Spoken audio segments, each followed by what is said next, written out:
Okay, mine is also allowed me to unpause recording, so we're both recording right now. I am going to do that. All right. Well, welcome everybody. This is the Altadena Tenants Union November 13th meeting. We are so glad to be with you. My name is Katie Clark. I am one of the organizers and a member of our steering committee. And I'm joined by all of you wonderful folks, as well as my comrades from the steering committee, Leora Mossman, who you heard from just a minute ago, and Lou Avery Douglas, who are here with us. We have a lot of stuff to talk about tonight, and we're going to get right to it. But before we do, I want to just make sure we talk about our community agreements. And this is how we're going to work with each other and for each other this evening. So these are going to go in the chat as well. The first one to remember is that this is a space created by and for Altadena tenants. So it is not for law enforcement, including ICE. It is not for landlords. It is not for journalists working in their journalistic capacities. If you are a member of one of those groups, it is time to go. Now is the time to hit that exit button and head on out. Um, if you are not an Altadena tenant, maybe you're a homeowner or a supporter or an ally or a friend or a tenant from a neighboring community, we are glad to have you with us and you are absolutely welcome here. But please remember that your role is to listen and to support. This is really a space, again, by and for tenants in Altadena. All the stuff we're going to talk about tonight and every time is complex, and we're going to work on holding that complexity and contradiction and offering grace to one another. All of us are coming from different places and have different experiences, and we are all living through this the best way we can. We'll remind one another of this when we get to the discussion part of our conversation this evening, but all of this is really hard.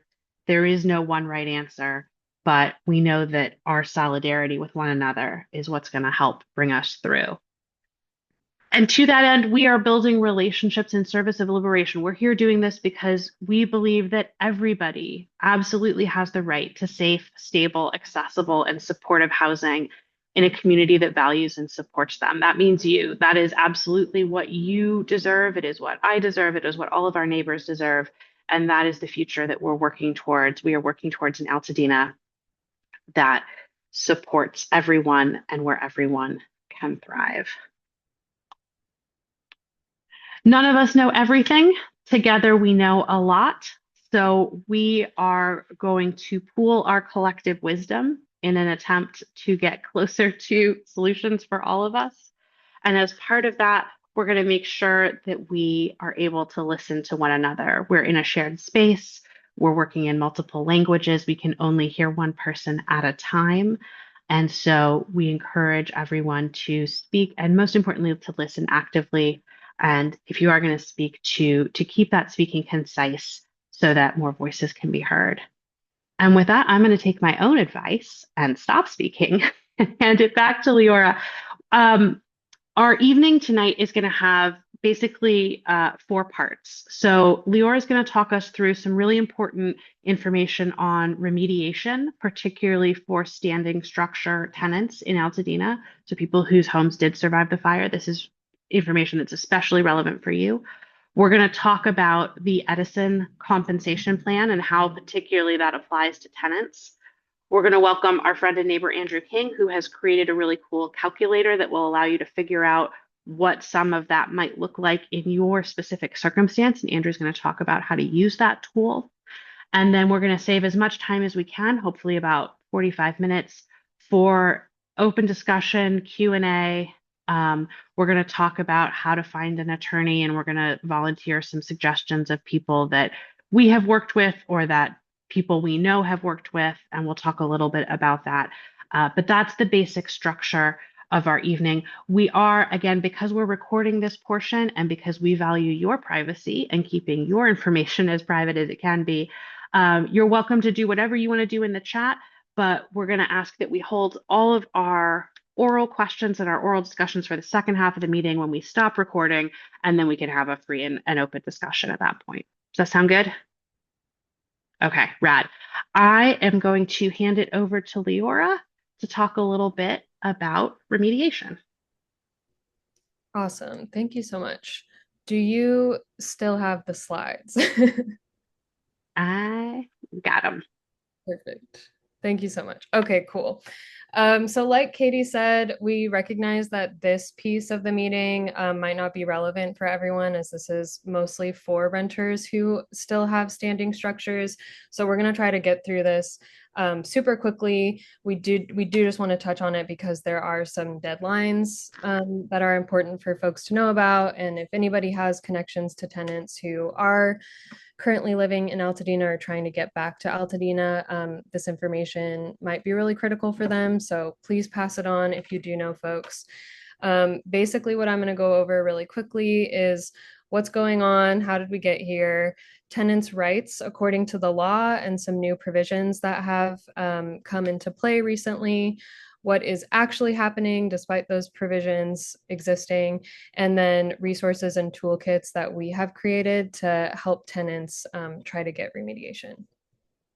So a quick timeline of what's going on and how we got here. Altadena Tenants Union formed in response to the Eaton fire. We should have existed long ago, as tenant issues always exist, whether or not there is a disaster to deal with. But right after the fire, a group of tenants, both who completely lost their homes and tenants whose homes were still standing, we formed because we really quickly realized that nobody was going to come to help Altadena tenants. And so we were really going to have to figure out how to navigate all of this by ourselves. In early February, we had initial meetings with LA County Department of Public Health, the Department of Consumer and Business Affairs, which handles all landlord and tenant issues, and then as well as Supervisor Barger's office. We highlighted issues around remediation for tenants, including lack of landlord compliance, ongoing displacement that tenants were facing, insufficient testing and remediation, and a lot more. To no one's surprise, we really didn't see much response or action after that, but we did try to have some of those early conversations early on. In March and April, again, we continued to take requests to LA County to try to help tenants. We also started getting more connected with groups in Altadena that were doing direct actions, including some rallies and protests that took place in front of buildings in Altadena. We did a lot of media amplification to try to get tenant stories out there. Again, we kept appealing to county agencies and the supervisor's office. And again, we really saw no progress on that front.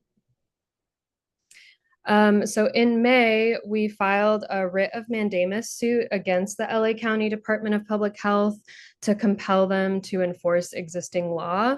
A writ of mandamus suit means that we weren't suing for any money damages. We were literally trying to just say, there is habitability law that exists. If you interpret habitability law as you should, we can assume that damage from a disaster like this would be included in that law. Please enforce the law that is there that you should be doing. There was also a parallel suit that was filed by the Pasadena Tenants Union against the City of Pasadena's Department of Public Health. In June and July, LA County entered settlement negotiations with us and our legal counsel. We had partnered with Neighborhood Legal Services of LA and one of their pro bono teams to do this lawsuit. And so we entered settlement negotiations pretty early on. And then in August, LA County agreed to issue this revised notice to Altadena landlords and tenants via their rental housing and habitability program, which is the part of DPH that covers Altadena. This notice basically clarified what we already knew, which is that landlords are responsible for doing remediation for their tenants. And LA County agreed to publish this notice and enforce it if we agreed to dismiss our lawsuit. After a lot of back and forth with our legal counsel and the county, we did agree on a settlement agreement. We specified various actions that we wanted them to do, which of course included actually enforcing the notice. The notice included something called the Altadena presumption, which was really important. This presumption basically affirmed that the entire Altadena area was impacted by the fire. And so tenants shouldn't have to prove that their units were damaged. It should just be presumed that if you lived in Altadena, if there's a structure in Altadena, it was damaged by the fire. We also asked LA County to mail these notices directly to every single address in Altadena, whether it was registered as a rental or not, as well as do community engagement requirements to spread the word, and then ongoing oversight of agreement compliance for up to a year after the lawsuit was formally dismissed. In October, we started to see DPH start to conduct inspections across Altadena, but it was immediately clear that there were a lot of issues going on there. Their inspectors weren't trained, often didn't even know about the notice, and weren't complying with the requirements of the notice. We saw tenants have to request multiple inspections in order to get any type of follow-up or report from the inspection. We started gathering data from impacted tenants and just gathering what we were seeing on the ground. And then another important thing that happened in October was California Senate Bill 610 was signed into law. This is a state bill that is quite similar in a lot of ways to this DPH notice, but it doesn't have a deadline of December 31st that the DPH notice had. And so together they are pretty complementary. And ultimately they do affirm that landlords need to remediate and tenants have rights to a habitable home. Now we are in November. This slide is a bit outdated, but as I just mentioned, the DPH notice has a deadline of December 31st, meaning that the Altadena presumption that is really key is only valid through December 31st. We are trying to push back against this, and hopefully there will be pushback on this. But because right now we have this deadline of December 31st, we're really trying to get the word out as widely as possible so that tenants can file their complaints with DPH before the 31st, get this presumption as it applies to their situation, and then hopefully take it from there.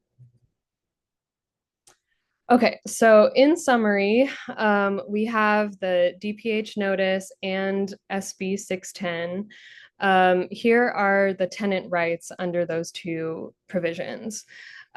First and foremost, your landlord is legally obligated to provide housing that is free from post-fire contamination and debris. Second, if your landlord has not remediated your housing or has done a really bad job, you have the right to file a complaint with the LA County Department of Public Health. We have instructions for how to do that. That's included on the notice. It is pretty straightforward, and this is what we're really trying to push folks to do. Because tenants do have the right to an inspection of their housing by DPH inspectors, especially if they file a complaint and open a claim before December 31st. Number 4, this is because of SB 610. Tenants have the right to obtain documentation of testing and remediation results and updates that their landlord has taken. They are supposed to do that all in writing. And then lastly, it is totally illegal for your landlord to retaliate against you for exercising any of your rights.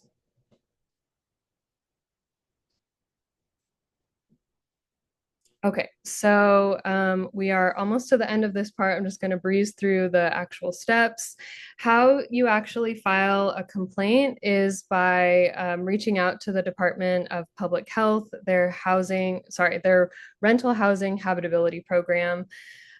You can file a complaint in 2 ways. You can either call them on the phone or you can send an email.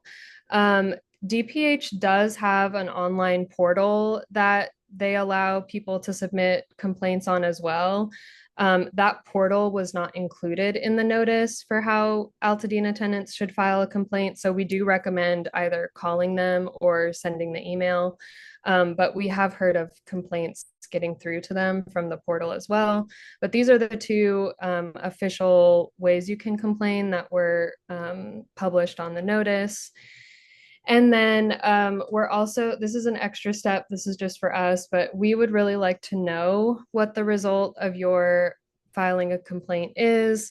So we have a page on our website with all of this information, as well as a link to a Google form. If you are able, we would love for you to just fill out the Google form so that we can know what your experience has been, and that'll be really key for our follow-up and continuing to advocate for better policy around this.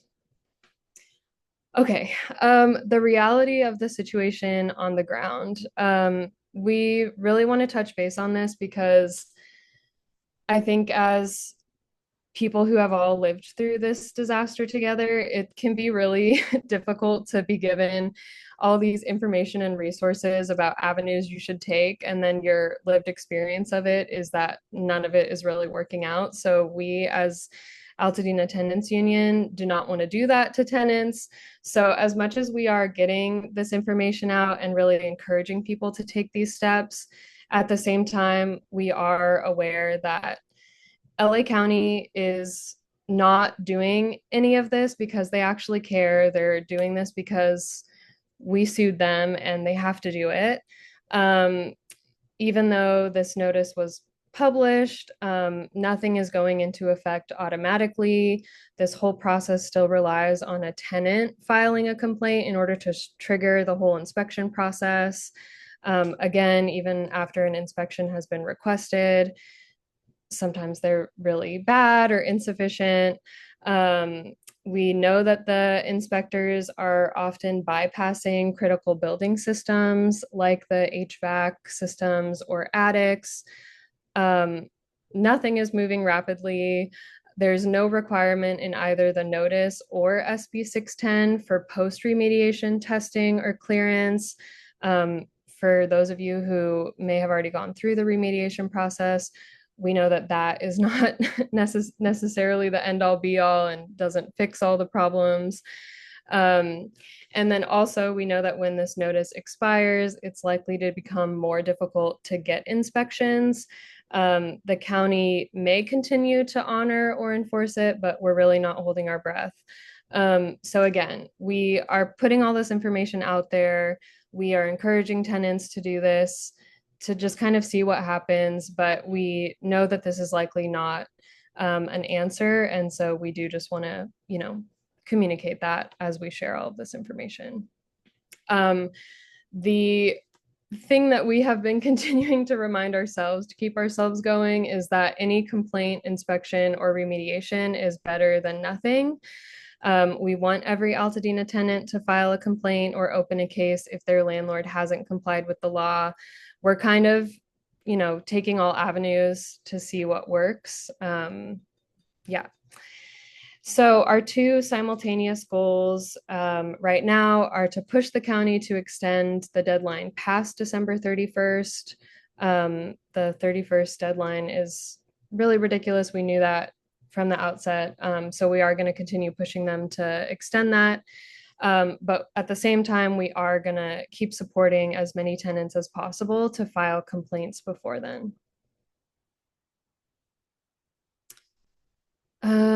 Okay, frequently asked questions. Will you get in trouble for filing a complaint?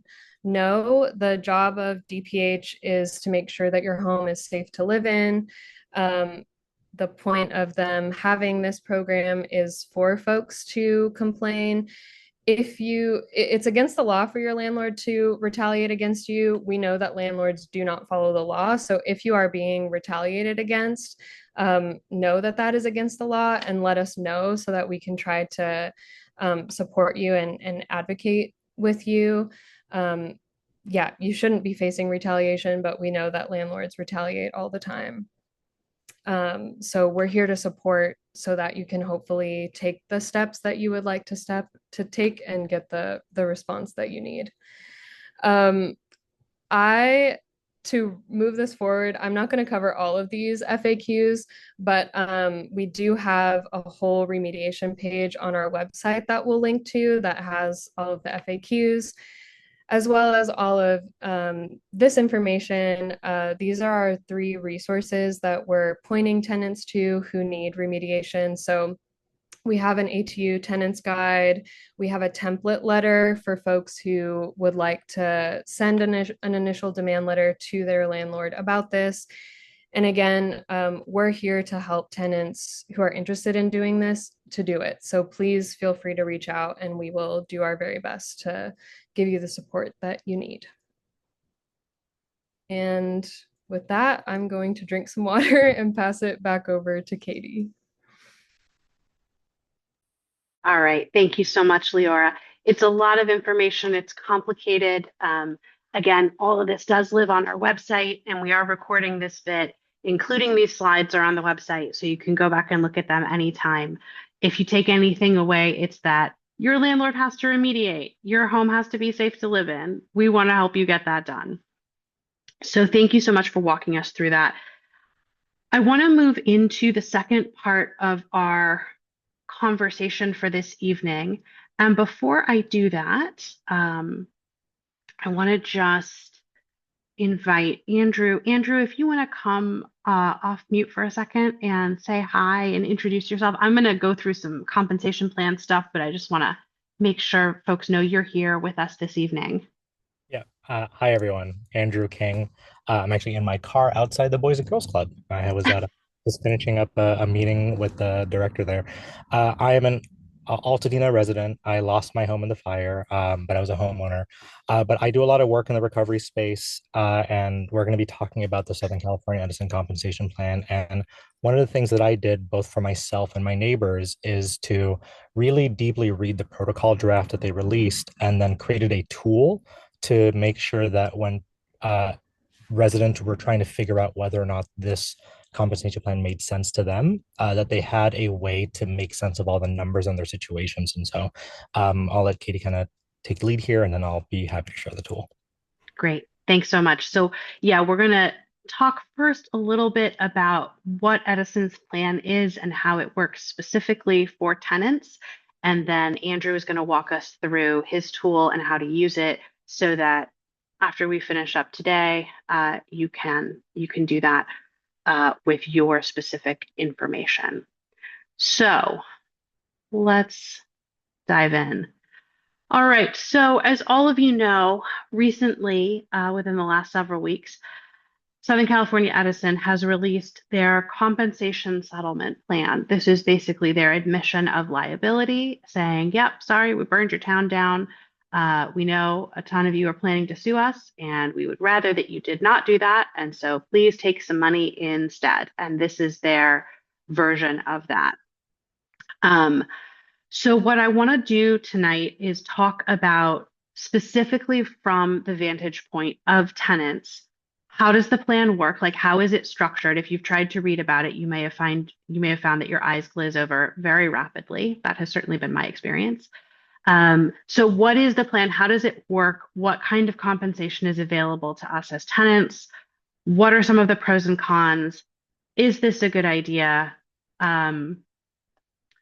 We are absolutely not going to tell you what we think you should do. And when we get to the conversation part of our meeting in a little bit, we're going to really try to hold in our minds that all of us are coming from very different places. This whole recovery process is complicated. Everyone's circumstances are unique. What we're trying to do tonight is make sure you have all the information and tools that we can get you to make the decision that makes the most sense for you and your family. I don't think that this is simple or obvious, and I don't think there's any one right answer, but I also think that it is sometimes difficult to parse all of this information. So our hope is that when you walk away, an hour from now, you feel a little bit more informed, a little bit more in control of the facts and some of the data that you might need to make the decisions that make the most sense for you. And it goes without saying, but I will say it. We are not lawyers. We are not experts. We are tenants and fire survivors trying to figure this out alongside you.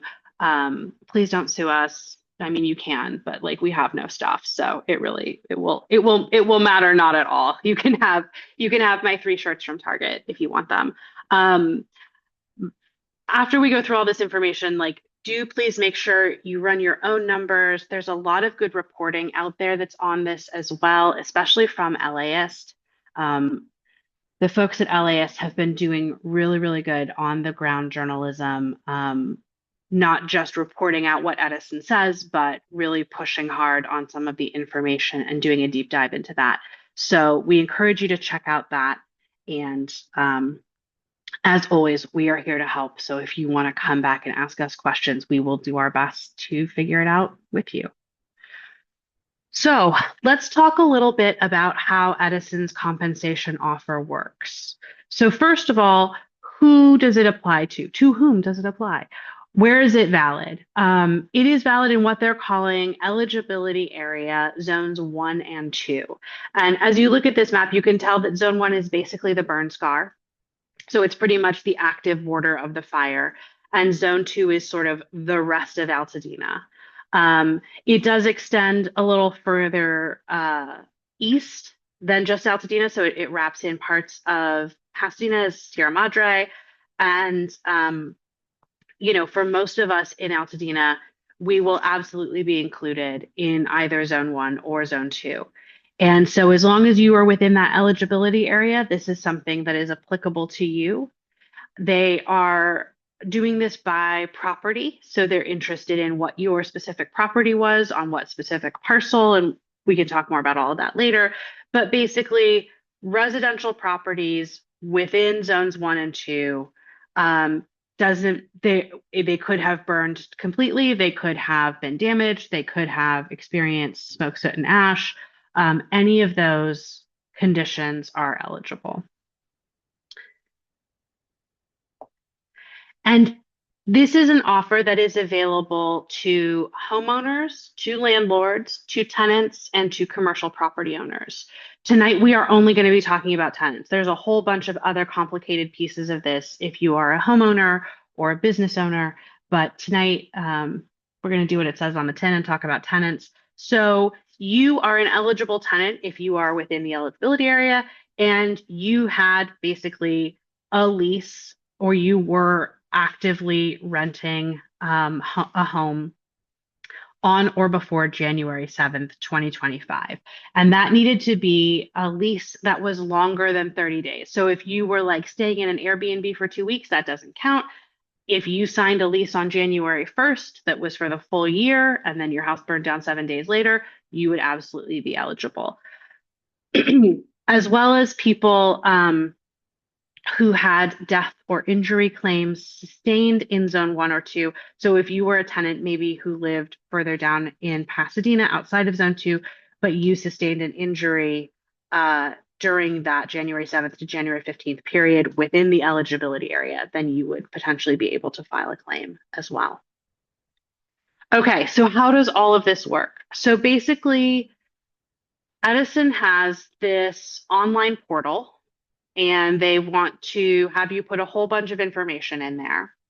And you put in all of that information, like this is where I live, this is how long I've lived there, this is sort of proof of residency. You jump through all these hoops. You give them all this information and you provide all the documentation they want. And you go through that process on their portal. And at some point they say, okay, we think your application is substantially complete. You do not have to do the kinds of things you have to do for insurance. So they don't care about a contents list or any of that jazz. They just want to know where you lived and how long you'd lived there. So it's really more about residency and who was in the home than your stuff. So you go through this process. Step 1, you put all your stuff in their portal. They at some point say, okay, we think that is a complete application. Edison is funneling everybody's application through what they're calling their fast pay system. And that is a set of criteria that they apply in a sort of blanket way to everybody very rapidly. Rapidly is a point, I guess, of depending on where you stand. They're calling it rapidly. It's going to take up to 90 days. So that's 3 months, right? So they will sit on your information for about 3 months. It could be less, but up to that amount. And at that point, they will make you an offer. They will say, we have looked at all your information and we think you are eligible for X amount of money. At that point, you have three choices. You can accept the offer, and within 30 days, they will pay you that money. When you accept the offer from Edison, you are getting that money in hand, but in return, you are relinquishing your right to sue them now or in the future. So you're basically signing away that right in exchange for compensation. Maybe you get their offer and you think, you know what, there's no way this matches up to the value of what I lost. I had 3 or 4 vintage cars. I had a collection of paintings. I had whatever it is, right? And so then at that point, you can request what they're calling a detailed review, where somebody goes in and looks at your case in detail. That can take up to 9 months, at which point they will make you another offer. And at the outcome of the detailed review, you can always accept either the initial offer or the detailed review offer, or you always have the option to reject the offer from Edison, say, no, thank you, I'm not interested in that, and either do nothing or go ahead and sign on to the lawsuit against Edison with your own lawyer. We will be talking about how you do that and what that looks like in a little bit. So at no point are you locked into this process just because you start it. The only time when you're actually saying, okay, I am going to relinquish my right to sue you now or in the future is when you accept the money that they're offering. That is sort of the point of no return. Everything up and until that point, you can always back out and say, no, thank you, not for me. Edison has a whole bunch of links on their various websites. We will provide all of these, not because we think that Edison is great, but because we want to make sure you have the information to look at it and decide what you want to do. They have a help number. They really want you to do this. They are very excited about you doing this. And we'll talk about why that is. But their claim submission process has these multiple steps, and this is sort of what it looks like. They have a user guide you could follow along with. But the question that everybody wants to know is like, what are we talking about really in terms of money? What does this look like for me as a tenant? So for tenants, Edison's plan includes 3 big buckets. The kind of money that they're calculating falls into 3 categories. And it will depend on what kind of a tenant you were. Were you renting a single family home, like a house, or were you renting an ADU or a back house? That's what they call a secondary structure.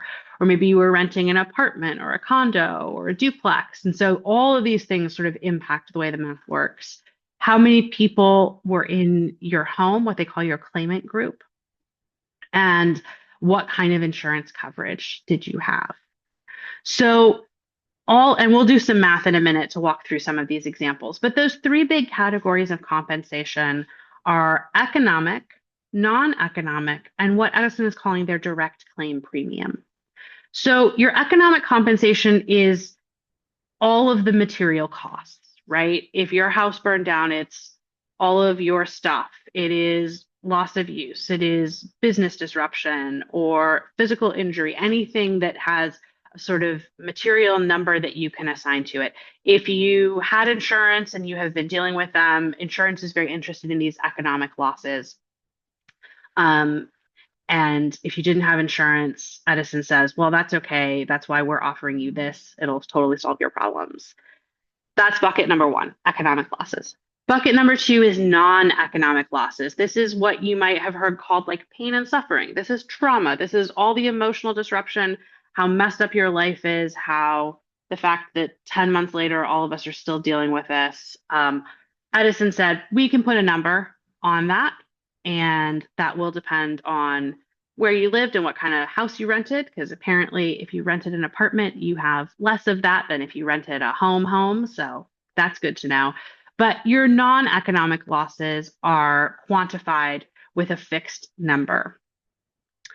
The third bucket is something called a direct claim premium. This is basically Edison's way of saying, we would really prefer that you not sue us and that you do our compensation program instead.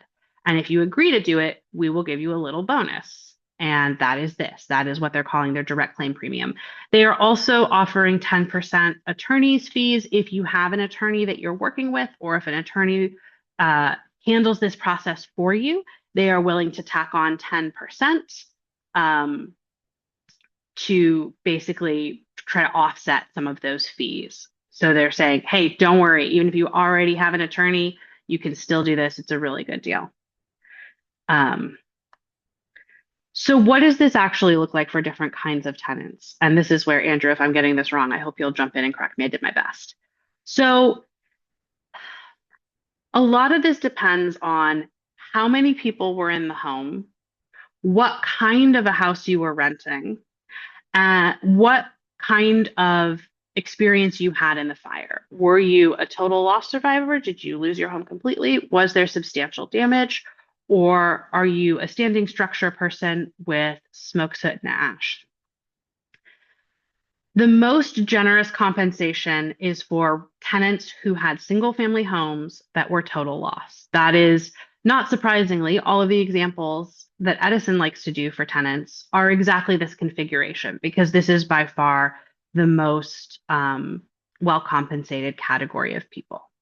So in this situation, if you had 2 adults, 2 kids, maybe they had some money for insurance coverage. They were renting a single family home in Altadena for $3,500 a month. Before the fires, it burned to the ground, total loss, no attorney.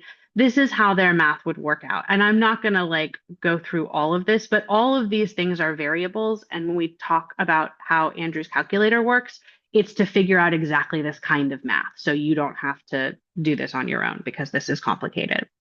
One thing that I will flag for you that's sort of interesting is for tenants, Edison doesn't care at all about your contents insurance. So if you had personal property insurance, that's not interesting to them. They're like, whatever, who cares? The only insurance that they're deducting is your loss of use insurance coverage. So if you had loss of use, sometimes that's called ALE, additional living expenses, basically money that covers you having to live someplace else, either because your home was uninhabitable or because it burned down, that will be deducted. So that amount of coverage, whether you've gotten that from your insurance company or not, that coverage amount will be deducted. So for these people, maybe they had $8,000 in loss of use coverage. Who knows if they got it yet? Maybe they had State Farm and State Farm hasn't paid it to them because State Farm sucks.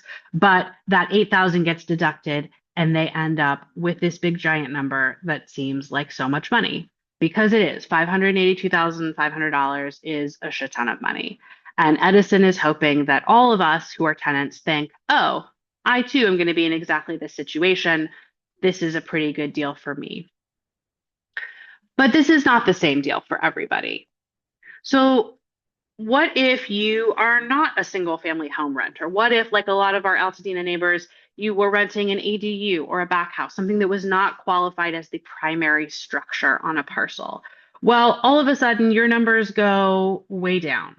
And you can see that even though this is a single person, this is substantially less. Some of these numbers will adjust in different ways. If you are a total loss survivor and you're a homeowner, Edison says we will pay for 3.5 years of your living expenses. If you're a total loss survivor and you're a renter, Edison says, hey, we'll give you 3 months of your pre-fire rent. That's probably what it costs you to be displaced, which, may I just say, is some total bullshit.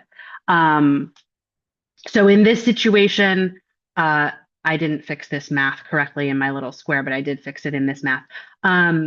You get those economic damages, your non-economic damages, your direct claim premium, no insurance in this situation, and so you end up with $184,500 in your fast pay offer. And again, this is what we think, according to the math that Edison has put out, that you could reasonably expect as an offer. Let's talk about the third category, which is standing structure renters. And these are the folks who fare by far the worst in Edison's plan.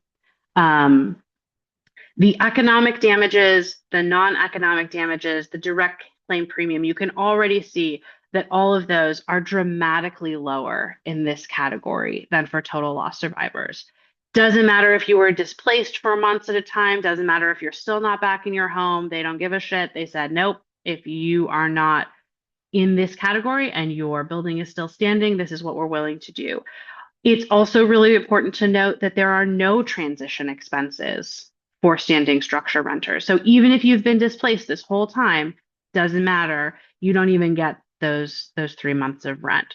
So you can see that the number here is substantially less. And this is why it's so important to figure out what your particular situation looks like. Because again, the difference between example A and example C is pretty substantial. And we're all coming at this from different places. And we want to make sure that you have the information that is specific to you, because even though we're all tenants, the way that Edison is parsing these different situations can lead to some really dramatically different results. So what are the pros and cons of this? Well, I mean, the pros are basically there's money, right? And maybe you need money now, and I totally get that. And I think that that is a real situation. So you are likely to get money sooner via Edison's fast pay plan. Although again, remember that this is about 120 days end to end. And it also, that 120 days only starts when Edison says your application is complete. So it's not like it starts the day you open up that browser tab. For some total loss single family home renters, this may be a fairly decent situation for you. It may make sense for you to do this. And you don't have to accept the offer, right? You can go through this whole process, see what Edison is willing to do, and then walk away. I will just say that if you are planning to file a lawsuit, you should talk to a lawyer before you do this, because all the information you put in belongs to Edison, is discoverable by them, could make it harder for you in the process of litigation. So basically the pros are, if you are in a situation where having access to cash in a short period of time makes sense, and that is something that would materially improve your life, then this might be something that is compelling to you. What are the cons? Well, there are a lot. There are a lot of them. Accepting Edison's money means you give up any right to sue them now or in the future. So you can't sue them right now for any damages. If all of us get cancer in 10 years because we were breathing in a whole bunch of asbestos, you cannot sue them then. You have waived your right to do this. So you can't go back later and say, well, I had all these things that happened to me later as a result of the fire that are kind of your fault too. You have waived that right. Edison has been very explicit that this is a program set up to benefit them. This is set up to benefit Edison and its shareholders. They are absolutely doing this because they know they can pay you less under this plan than they would pay you in litigation settlements. And they would like you to do this because it is cheaper for them. They know it's their fault. Otherwise, they wouldn't be doing any of this. And they do not care about you. They are trying to get out of this with spending as little money as possible. And this plan, even though the numbers might be big, should tell you that like the money they actually owe you is much more substantial. For many tenants, you may be in a situation where you receive far less than even your actual expenses. Any of us who are going through this know that it is so incredibly expensive. And not just because you've got to buy new plates and cups and glasses and ladles and whatever the hell it is, but just like this whole process is incredibly financially damaging. And some of those damages will continue, and it will be very difficult to calculate them. And that is part of what litigation is designed to do. That is not what Edison's plan is designed to do.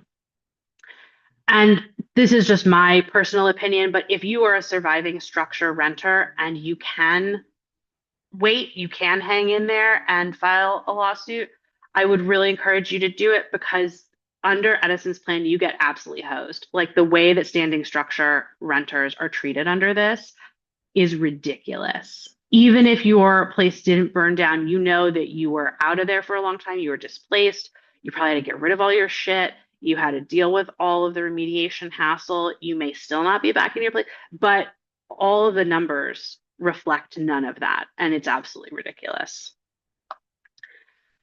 So at the end of the day, is this a good idea? Man, I don't know. It depends a lot on your particular circumstances. Um, So what we're going to suggest is that you should run your numbers, and Andrew's going to tell us how to do that.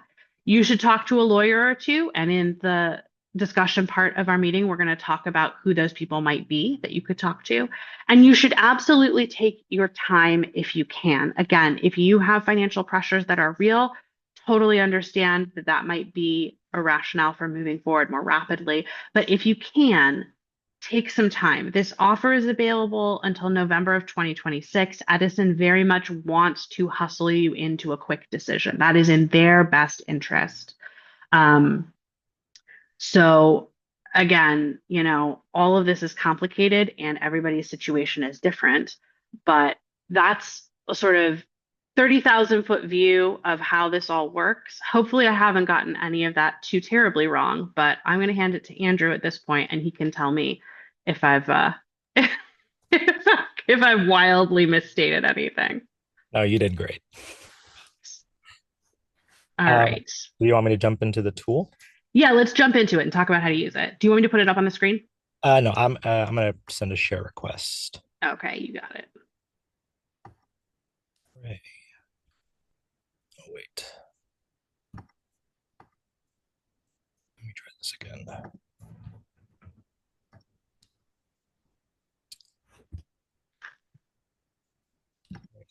This is a new computer for me.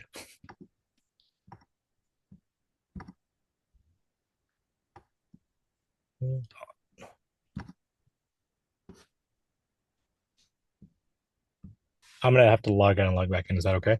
Yeah, no problem. Give me one sec.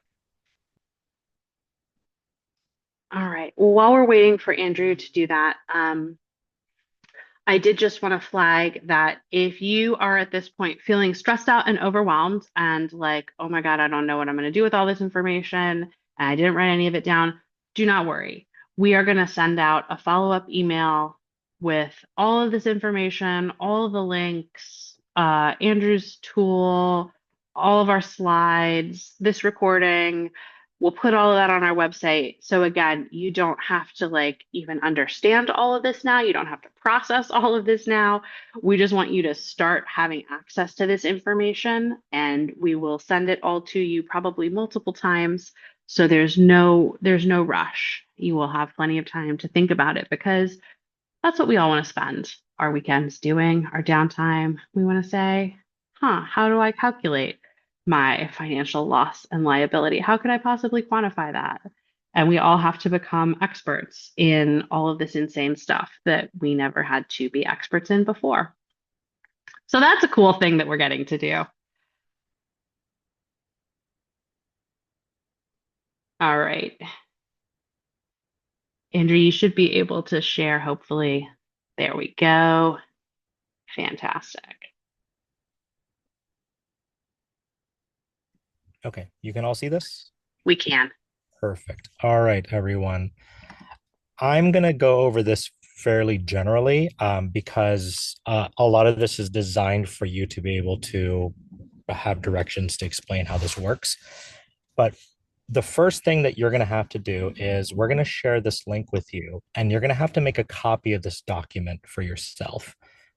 There are two ways to do that. The first way to make a copy is to go to File, Make a Copy, and then you title it whatever you want, and then you click Make a Copy. If for whatever reason you do not have a Google account, which by the way, I strongly recommend that you get one if you don't have a Google account, you can go to Download and then Microsoft Excel, and it'll download a copy for you onto your computer. So those are the two ways in which you can make a copy of this. If for whatever reason after this you forget any of these steps, I made a video here that you can watch later just so you can go back to the steps. For our purposes today, we're going to be going to the tab at the very bottom here called Renters and Tenants. And really what this is going to take you is to a page that's specific to those in your situation if you're a renter or a tenant. And the one thing that you'll want to remember is that if there is a green cell, that means that you'll likely want to fill that information in. I strongly recommend not changing any of the cells other than the green ones because each of these have very complicated formulas that are built in. And so if you change any of that, it's not going to do the math that it was intended to do. And so you can always make a new copy if you need to, if the formulas get messed up. But I'm just going to walk through a very simple example of how you might do this. And again, always as a disclaimer, because this is a tool that I made, but other people may be using it to make decisions for themselves. I am not a lawyer. I am just a survivor like everyone else. But I designed this to help you make an informed choice. But as Katie said, you absolutely should make a decision based on your unique situation and speak to a lawyer if you have the opportunity to.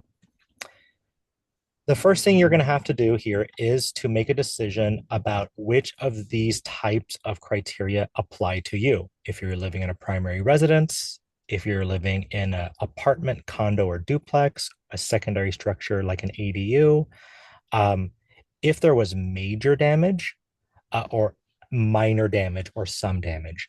Those types of terms, by the way, major, minor damage, that's going to be determined by the DINS map.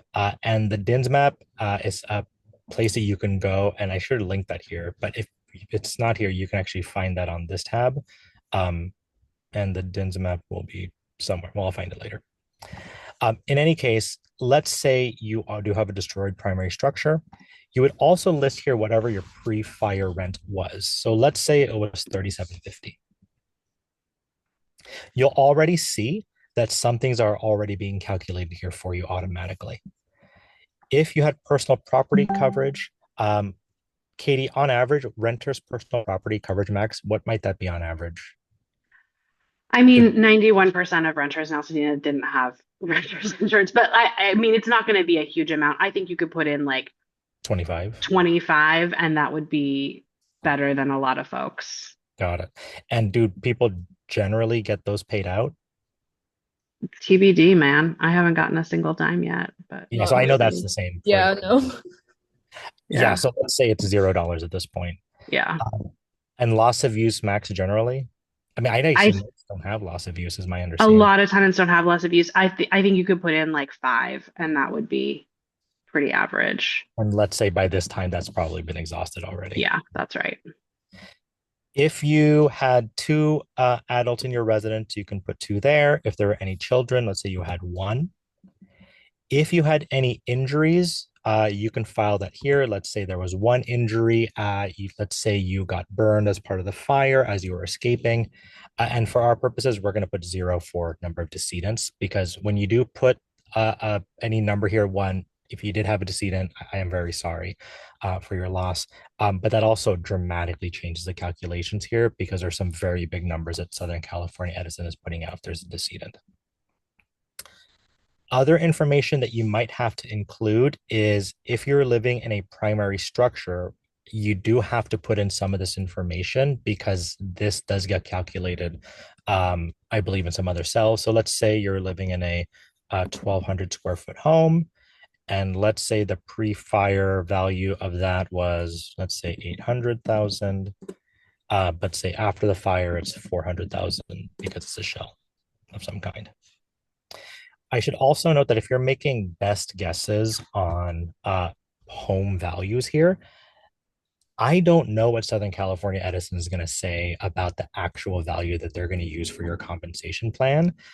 My understanding and the article that Katie referred to suggests that when they built this document or this algorithm, they say it's likely going to be like 20% below what you would likely even put on your estimation. And so just know that whatever you find on Redfin, it's probably going to be lower based on what Edison says. Because we filled in all this information, though, this is automatically going to tell you already what your compensation is going to be in the big yellow box here. Okay, you're going to get 75,000 for personal property, what your transition expenses are, physical injury because you did get injured. Again, it does all the math for you. If you're ever curious as to how these are calculated, it also tells you all the different types of categories of what the general numbers are, as well as the direct pay claimant. The other thing here is that your Southern California Edison attorney's fees bonus, this only applies if you do have an attorney. If you don't have an attorney, it's this number down here. It's minus the bonus. The other thing you should note, and again, every attorney is a little bit different, is that I know for many attorneys are charging anywhere from 20 to 25%. You can ask your attorney if they would lower their attorney fees to 10% if you take the settlement. I know several who are not going to. And so if you take this Edison settlement, you may still have to pay the 15% or extra 10% out of your payout. But like I said, if you fill in the green, this will fill out and determine this. Again, if you were let's say, in zone 2, you'll see how much lower that changes just by simply being in a different part of the disaster, as well as whether or not you were total loss, primary, or standing structure. This number here is just the old draft payout, but you don't really have to worry about that. But if you were curious, the only thing that you would have to change here is, in a lot of cases, if your family was the only tenant living there, you can put 100%, and this demonstrates that whatever that payout was, you would get the full settlement. But let's say it was I don't know, you're sharing with another family or another person who's going to file a claim, and so you only qualify for 50% of that. Then the number will start changing just a little bit. And so it really just depends on where you are with that. The last thing I want to highlight here is, if you decide to pursue litigation, it's really hard to determine what the outcome of that litigation will be. But one of the ways that I try to at least provide some information to residents trying to make a decision is I looked at other cases where there were trials and settlements. And so the two areas that I looked at were PG&E, which was a California-based fire, and Pacific Core, which was an Oregon-based fire. Both were utility-related incidents, though. The one thing that I want to be really clear about this is that these went all the way to trial. And so this is public information. And as a result, there was very high settlements for these cases. But in a lot of the situations that most of us are in, we'll probably never actually go to trial. We will settle right before the trial. But that settlement later on in the process is still likely going to be higher than what is being offered here in the compensation tool or compensation program. But regardless, what this will do is it'll allow you to plug in what your actual costs are and what you think you are due to Edison. So let's say over the course of the year, you ended up paying, let's say, $50,000 in rent.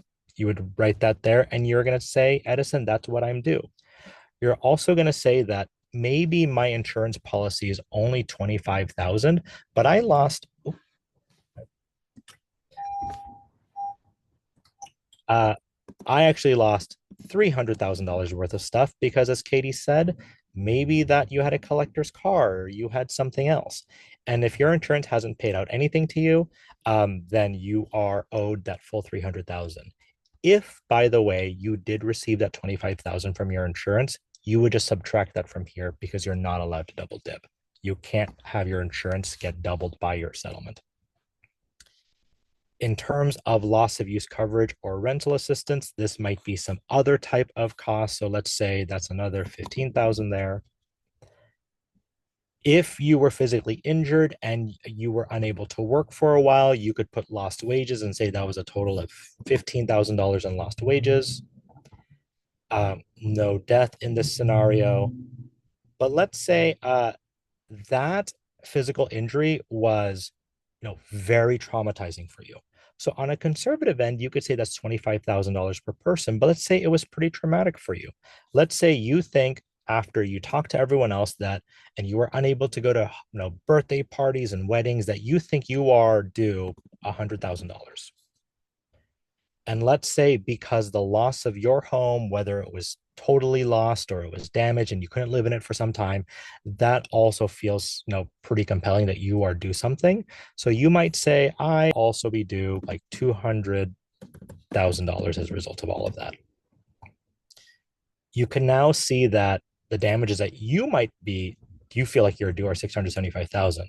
The last thing here is sometimes your lawyer or the judge might apply punitive damages. They say, here is what you have, but on top of that, because this is so egregious, we're going to go ahead and give you a percentage on top of what you think you're due.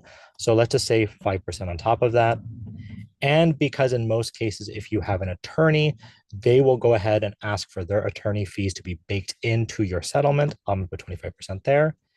And so here now you have a possible settlement from Southern California Edison of 877,500. As a reminder, that 168 is coming out of this 877,500. All of these numbers, though, are all up in the air. These are all numbers that you can kind of try to determine on your own based on what you feel you're due. And these are numbers that you can also have a conversation with your attorney with. But as I said, it all depends. And the best way to go about doing this is playing with a tool and then having a conversation with an attorney to determine if this is the right path for you. Amazing. Andrew, thank you so much. This is such incredible work. And the fact that you just like figured all of this out and invented this and offered it to all of us is amazing. And I just thank you so, so much. I know you've gone through multiple rounds of this. I know also you've got like put up with everybody, including me texting you, be like, what about this? And what if it did this? And what about this? I'm like getting a lot of feedback. So thank you so, so much. This is incredible. And again, don't worry if that felt like a quick run through. We will send all of this out, including the video and the link, so you can go through slowly and you can follow along with Andrew at your own pace. So just one more thing I think to talk about before we get into the discussion part of our meeting, which is the question that came up in the chat, which is exactly this, which is like, well, what the fuck am I supposed to do? How do I join a lawsuit? What does that even mean? What is a mass tort? How does this work? So let me take just like 5 minutes. And if this is stuff you already know, feel free to like tune out and get a snack. But not all of us know this because why would we? So the kind of action that like when people are like, we're going to join the Edison lawsuit, what does that mean? Well, in the American legal system, you can file a civil complaint or a criminal complaint. Criminal complaint is when the government says, hey, you broke a law and we're going to prosecute you. A civil complaint is when you as a citizen say, hey, I was wronged by someone or some group and I am going to sue them. So the Edison lawsuit is first and foremost a civil complaint. There are two kinds of big civil complaints that tend to show up, and you may have heard more frequently of class action lawsuits. Class actions are when everybody has experienced the same kind of thing and we're bringing a lawsuit collectively. So like this happens usually because the amount of money is too small for it to make sense for us to do it individually. Like, you know, when Wells Fargo is being the worst and they're like, oh, we accidentally charged everybody a $5 fee that we weren't supposed to. Well, all of us who got that $5 fee band together, and collectively that's like $30 million. And then we all get, you know, our $5 check in the mail eventually. That's not what this is. The Edison lawsuit is what's called a mass tort. And a tort is a kind of wrong, basically, that is done to you. There are certain things that qualify as torts. Usually they have to do with like the destruction of property or personal harm or things like that. And a mass tort is when all of us were done wrong in the same way, but we're all bringing individual cases under one big container. So when people say like, I'm joining the Edison lawsuit, all of the individual plaintiffs, you and me and the homeowner up the street and the business that burned down, all of us are going to be grouped into one big giant plaintiff container with all of our individual cases, all of our individual numbers, all of our individual circumstances. But rather than adjudicate all, you know, 25,000, 40,000 of our cases individually, we get grouped into one big category. Public agencies, right? Like that, you know, like, oh, your school burned down, your building burned down, whatever. They get grouped into a category. Insurance companies get grouped into. So these groups, these big buckets exist. And then Edison basically has to negotiate with those groups. And there are all sorts of complicated ways that that happens. But that is the kind of lawsuit that we are in. We are in a mass tort case. And so the way that it works is that you personally, like as an individual, as your household, as your family, you have to go find a lawyer who is willing to represent you. And you talk to that lawyer and they say, yep, given the circumstances that you're in, we're willing to represent you. They will work on what's called a contingency basis. So you don't pay them any money up front. They say, we think, based on everything you've told us, you are likely to get X amount of money from Edison. When you do, we will take a percentage of that. That's how like personal injury lawyers usually work, right? It's a contingency. So those contingencies will range anywhere from 15 to 20, 25, as high as 30%. Anything north of 25% should start to raise really big red flags for you. But that's basically how it works. You go find a lawyer, and then that lawyer says, yep, we will take you on as a plaintiff. We will go through the process with you of cataloging all of your damage, all that stuff that Andrew just walked through that goes in those green cells. The lawyer will go through all of those things with you, or their team will go through all of those things with you. Did you get injured? Did you miss work? What do you think happened? How bad was your experience? What kind of like losses and traumas and other things have you gone through? How has it been? Like, how do we assign value to that? And this is an imperfect process, right? It is impossible to assign a monetary value to what all of us have gone through. You cannot do that, but it is the process we have available to us. And so that is what the legal team will do with you, is to figure that out. And then all of that will go forward, and then the negotiations will happen. Edison will settle because they are not going to go to trial in this case because they know they will lose and they would have to pay even more money.